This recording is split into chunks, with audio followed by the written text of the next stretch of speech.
Assalamualaikum warahmatullahi wabarakatuh.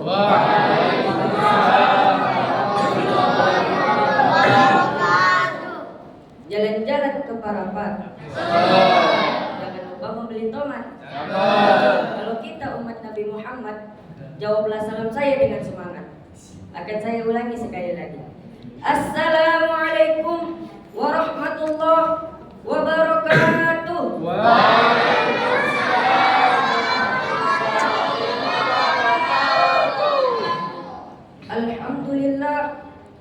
Alhamdulillah bihi wa kafah, wassalatu wassalamu ala nabiyil mustafa wa ala alihi wa sahbihi wa man i'tada. Amma ba'du. Jamaah salat Isya dan tarawih rahimakumullah. Yang pertama dan yang paling utama, marilah kita bersyukur kepada Allah dengan ucapan Alhamdulillahirabbil alamin. Karena kita masih diberikan Allah kekuatan, kita masih diberikan Allah kesempatan, sehingga kita bisa hadir di masjid yang kita cintai ini. Dan tak lupa pula, marilah kita bersalawat kepada junjungan alam, tauladan umat manusia, yaitu baginda Rasulullah Muhammad sallallahu alaihi wasallam, dengan ucapan Allahumma shalli ala sayyidina Muhammad wa ala ali sayyidina Muhammad. Semoga dengan kita selalu bersalawat kepadanya, kita akan mendapatkan syafaatnya di yaumil akhir nanti. Amin. Amin. Jamaah salat Isya dan tarawih rahimakumullah.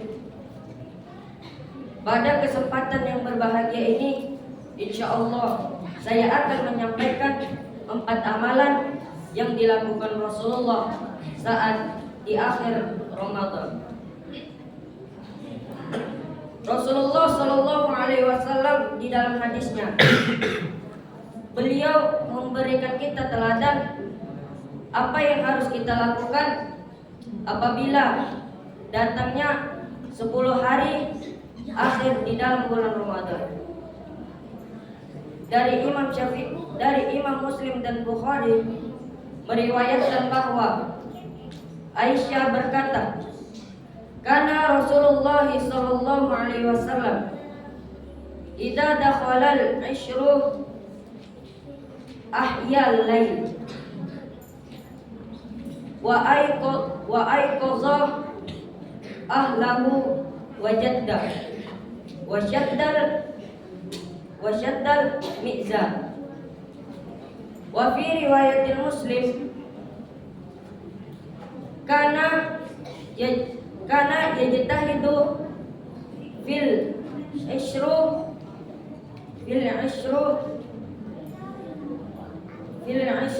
awakhirin malah yajtahidu fil ghairi, yang artinya Rasulullah sallallahu alaihi wasallam mengencangkan ikat sarungnya, menghidupkan malamnya dan membangunkan istrinya. Dan di dalam riwayat Muslim, Rasulullah sallallahu alaihi wasallam bersungguh-sungguh melakukan ibadah di dalam 10 akhir bulan Ramadan. Jamaah salat Isya dan tarawih rahimakumullah. Hadis ini menunjukkan bahwa ada 4 amalan yang dilakukan oleh Rasulullah. Bapak, Ibu, ada yang tahu apa 4 amalan ini? Baiklah, akan saya uraikan satu persatu. Yang pertama ialah mengencangkan ikat sarungnya, yang artinya keras dan fokus untuk ibadah kepada Allah. Dan yang kedua, beliau menghidupkan malamnya dengan memperbanyak sholat, berzikir, dan mengaji. Dan yang ketiga, beliau membangunkan istrinya untuk memperbanyak berzikir, sholat, dan membaca Al-Quran seperti yang beliau lakukan. Dan yang keempat, meningkatkan ibadah lebih banyak dibanding hari-hari sebelumnya. Di antaranya ibadah yang diprioritaskan Nabi yaitu i'tikaf. Imam Syafi'i dan ashabnya berkata, Barang siapa yang ingin mencontoh i'tikafnya Nabi, maka masuklah ke masjid pada malam ke-21 agar 10 hari tersebut tidak sedikit pun ada yang kosong dari i'tikaf. Jamaah salat Isya dan tarawih rahimakumullah. Jika kita perhatikan apa yang dilakukan oleh Rasulullah,